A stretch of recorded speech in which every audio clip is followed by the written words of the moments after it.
it hurts. He used to say the same thing at Yamaha.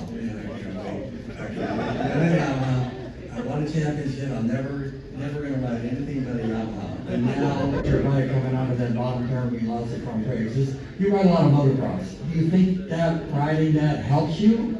You know, to kind of maneuver your bike and not panic? What riding's good at with no brakes? What happens? When I went off the ground at probably 80, and there's not really much you can do, we're just hanging on tight, so that's what I did. But luckily, I rejoined safely, and I had good pace yesterday.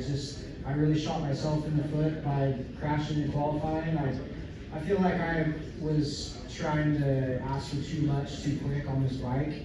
I had 2 days in the wet in Portugal. Ducati flew me over there in January and tested with them, and it was awesome, but it rained the whole time, so it was like a teaser, right? And then last week we went to New Jersey for 1 day. We were supposed to get two days in, but it was freezing cold on Thursday. We were waiting on some parts, and so we rode all day Friday until 6 p.m. And that was really good, just to know what I'm getting myself into and figure out what the bike likes and figure out how I need to ride it. And that's kind of where we picked up this weekend. Still got a ways to go with it, but it's a rocket ship. Yeah, last year he was the sole rider, and Cam and I have talked about that. There's a good and bad about that, but now this year you got Ben Smith with you on a brand new motorcycle. That has to be some sort of a benefit that you guys can kind of talk to each other, even though you're a little bit different style, riding style. But has that been good or bad? It is. It's good. You know, there's so much stuff that goes into racing away from the track. So to have a teammate and work together with someone and figure out, you know, like if they tried something we didn't in a session, if they liked it or not, especially on a new bike, it really helps for sure. Ducati, it's an iconic brand. You know, it's even back when I was a kid, my dad, like, he just loved Ducatis, and he was a big fan of Ferracci, so I think he likes me riding for Ducati just as much as I do. So yeah,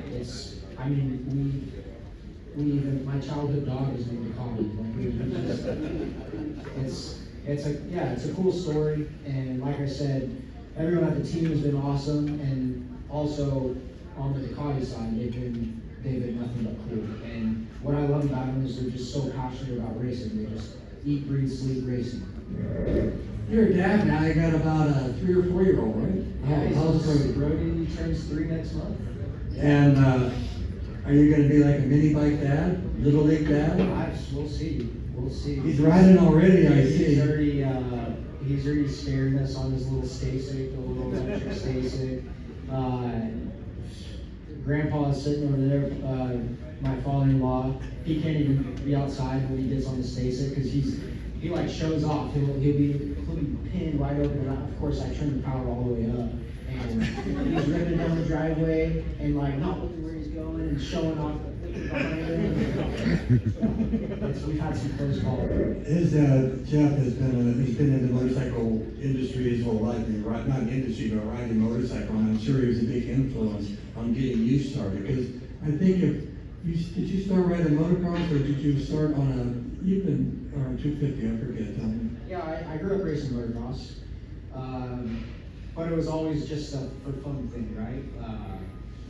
I was decent at it. I wasn't anything great, but it was more fun. I played soccer, rode and raced motocross. My dad was still racing with some of his buddies, and I feel like really where my dad like saw I had something is when we switched to supermoto, and I just really took a liking to the pavement and everything kind of started happening there. I don't know if you guys remember, Brad Baker and Riscoli. I raced PJ at a national, and we're 11 years old, JD Beach.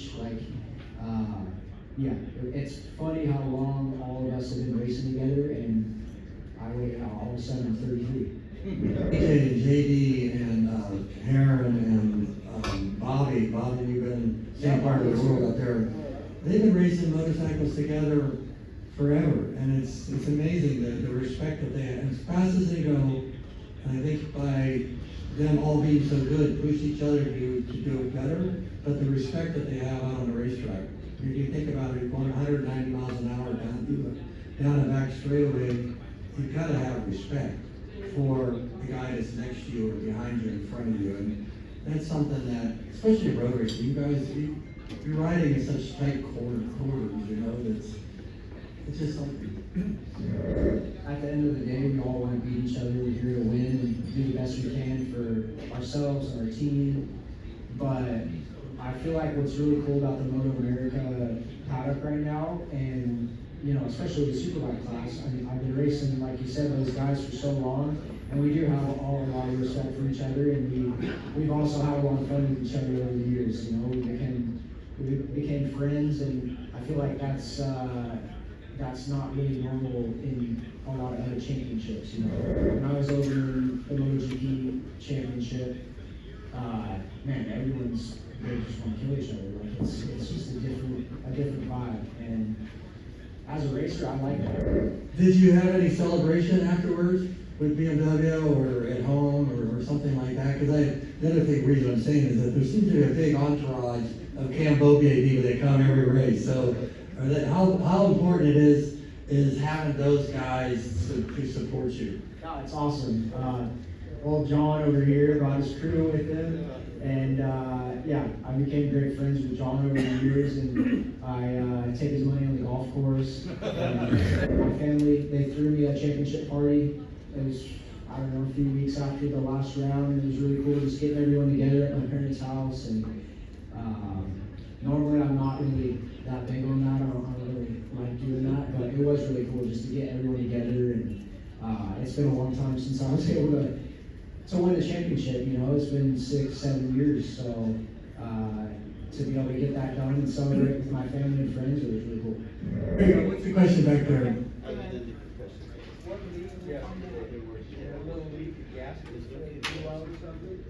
Yeah, so when I crashed in qualifying, it smashed the clutch side, and there was a leak in the gasket, clutch gasket, and I went down the hill into, I think, turn 10 or something, and my foot was sliding off the foot peg, and I looked down and I had oil all over my boot. And luckily they got it changed. I saw Danny pulling out clutch plates with his hands, and I mean, you know how hot those motors get. It was, yeah, pretty crazy that they got that fixed in that short a time. But yeah, we were definitely getting tested yesterday. You know, we had some bad luck and then some good luck with the red flag, and then we were able to put it on the podium. It felt like a win, honestly.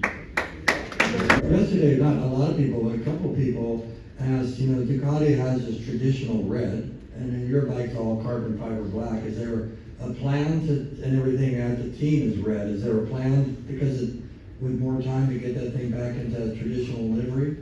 Yeah, I mean, those bikes arrived literally 2 weeks ago, so they didn't have time to get them painted or anything. Like, we had time to get a couple days in at New Jersey, and that was it. And then they threw a graphics kit together and put it on the black body, which I actually think it looks pretty cool. Like it's not red, it's not Ducati red or anything, but I'm sure they'll have something pretty cool for Barbara. All right, we're gonna take a picture with Cam. We're getting ready for the second race, the Super Sport race, to come up. And then when we get done, we still need to sell a few more hats, and I know that your guys got a lot of cash. They're jet streaming back and forth. They want you to get your own jet, and I think they want to do. They want us to sign a hat if they buy one. Okay, so let's put our hands together for Cam. Look at this beauty.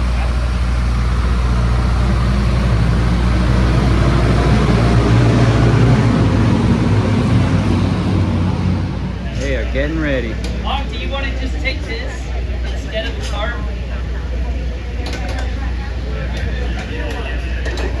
Well, it just makes sense. I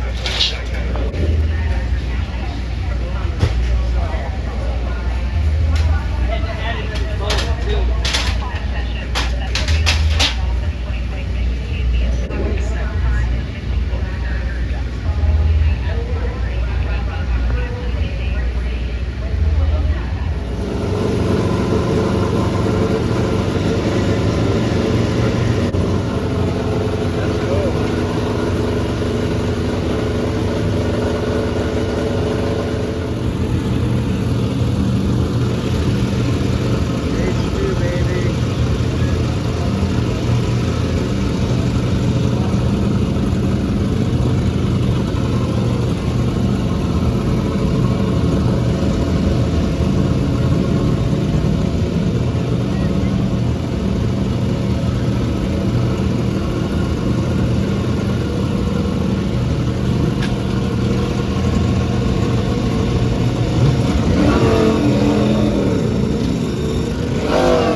Well, I think at this point, you know, there's still great last, but as we get closer to the race time, it's you know, a little bit more STJ.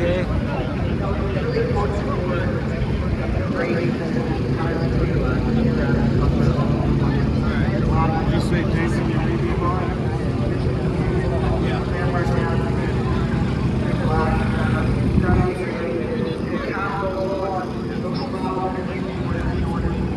Original grid from what we had to start the race yesterday.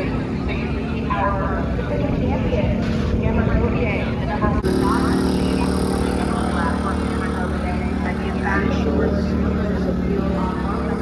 right alongside him. I can see him. Yes, I am. Once again, third position that you will be playing. You made up for his position yesterday. Are there any play from the other? He was fast yesterday. He's going to be fast today.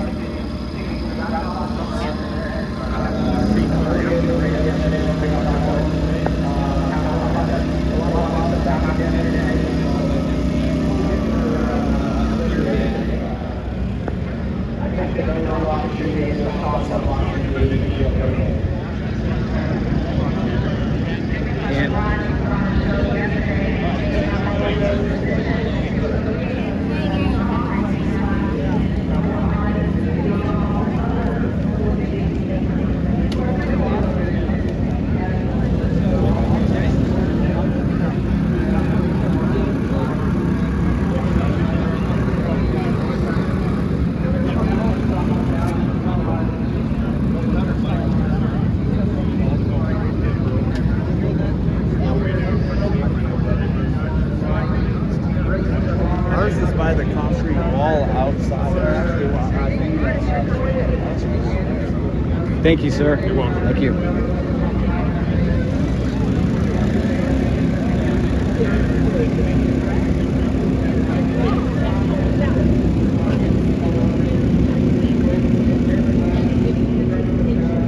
Let's go, Cam.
Pull themselves back up to him. Yeah, Cameron Peterson back there in 5th place on the wrench motorcycle machine. Didn't have the start he wanted. He was trying to get with his countryman, the number 11 of Skulls, and follow him. But now, this looks like much different than it did in the first 2 starts yesterday. Up underneath goes Fawn, JD Beach. So the teammates on the Attack Performance Progressive Yamahas battling for position. 1, 2, 3, 4.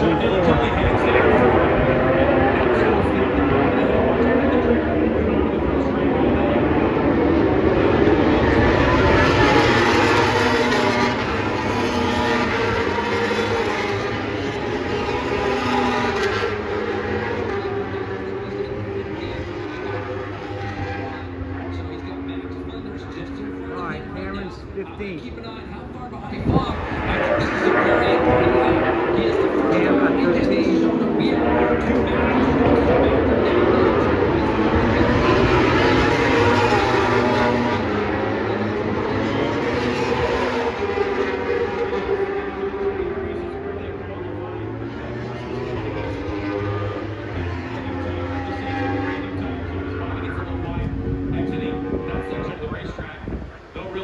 plus there for him. He's the can get in the draft of that Yamaha. As you see Bobby Fong, he got a great run out of turn 7, Greg, and they're going to go side by side. This is totally helping Sean Dillon Kelly right now. It's punching a huge hole in the air. And look at the BMW close right back up on the back of these Yamahas.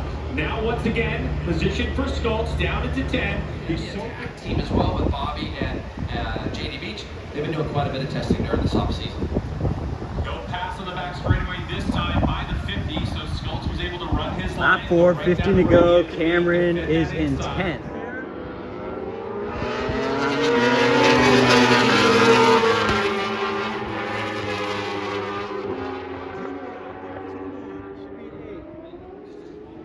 His fast lap has been a 24.6 for Beaubier. He did 25.1, but he's having to do it in traffic. Yeah. Another lead change. Yeah, you're exactly right on Beaubier. He came by and he's in this big group with Hayden Gillen, Benjamin Smith, Escalante, Uribe. So Matthew Schultz continues to hold Bobby off as he gets to the end of the braking zone down that back straight. Schultz back there in 5th place. All right, 10 laps to go. 6 model. This is the Cameron 6. 3.5 5 seconds behind Cam was Peterson. able to do at the top of the hill, turn 2-3. So he's a little tighter. Yeah.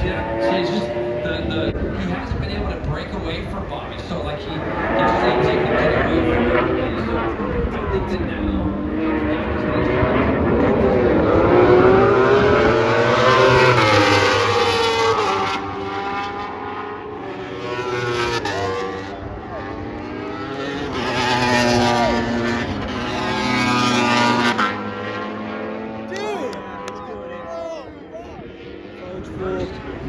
Cam got a penalty. He's really in 5th.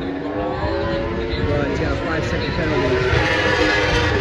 Oh man, Matty's bike, something wrong, dude.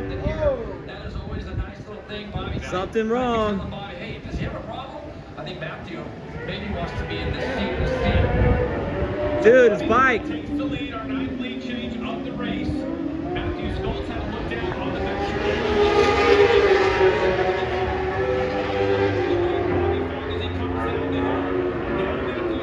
If he has anything in reserve, is going to have to pull it out right now. So here we